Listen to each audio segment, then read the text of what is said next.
What's up, Prize Fight fans? I'm Brian Tong, and this is an epic battle between two of the biggest boys in the smartphone world. It's a Prize Fight punch-out between Samsung's Galaxy S3 on T-Mobile and HTC's One X on AT&T. Our judges for this fight are senior editor Jessica Duke It Out Dolecourt, senior editor Brian Boom Boom Bennett, and myself. All night long, all night. We'll take all three judges' scores and average them out to the nearest 10th each round. The final Prize Fight score will be an average of all rounds using the same system. It's a 5-round throwdown. Round 1 is designed. Samsung's Galaxy S3 brings a sleek and silky body that's comfortable to hold with its 4.8-inch Super AMOLED display that looks great but has a dimmer screen even with the brightness turned up. It still suffers a little from its plasticky feel, but overall, the design here is still make-out worthy. Now, HTC's One X also delivers with a more elegant polycarbonate plastic backside with a solid weight and build quality. Its 4.7-inch display is brighter and pops better. It's a little more square on the corners, but I can't say I'm the biggest fan of its camera lens that sticks out like a big bump.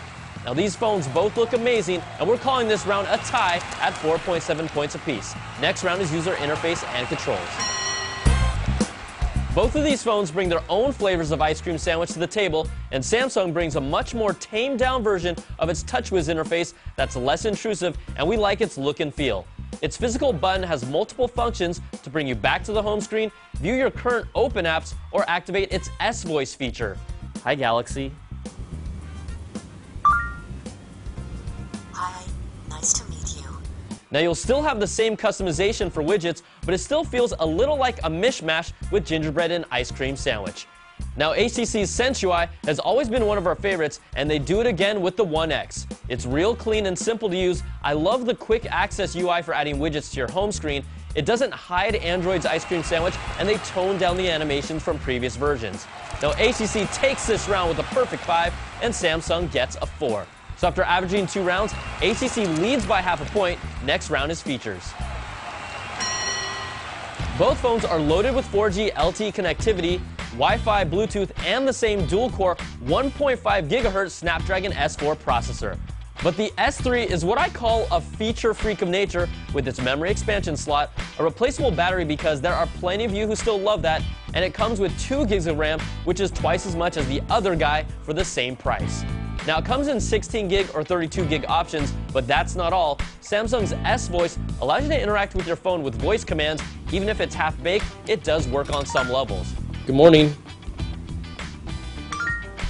Also, the ability to transfer data with S-Beam works pretty seamlessly right out of the gate, and the gesture controls might seem a little gimmicky, but I'd actually use the screen capture swipe with my palm. The HTC One X comes with 32 gigs of storage, but no memory expansion slot and no replaceable battery. Its differentiating feature is its Beats technology that enhances your music when you plug in a headphone set or speaker that enhances the bass and audio quality. Now, it's still an excellent phone, but it just can't compete with all the extra bells and whistles from Samsung. The Galaxy S3 takes this round with a perfect 5, and the One X gets a 3.7. Next round is web browsing and multimedia. These phones feature massive displays that make web browsing with flash support and multimedia look great. Browsing speeds will depend on the carrier, but neither phone had a real poor experience.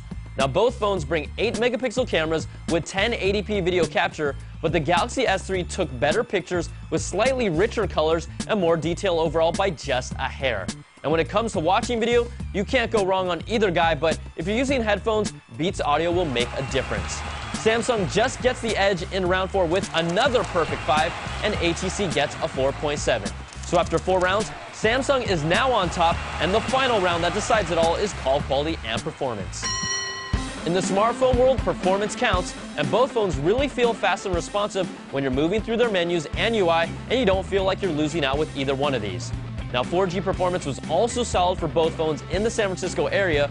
Now, call quality in our test had the HTC One X sounding slightly cleaner compared to the S3, but being on multiple carriers and different areas will affect the true result. But there was nothing glaring here that would give one phone an advantage.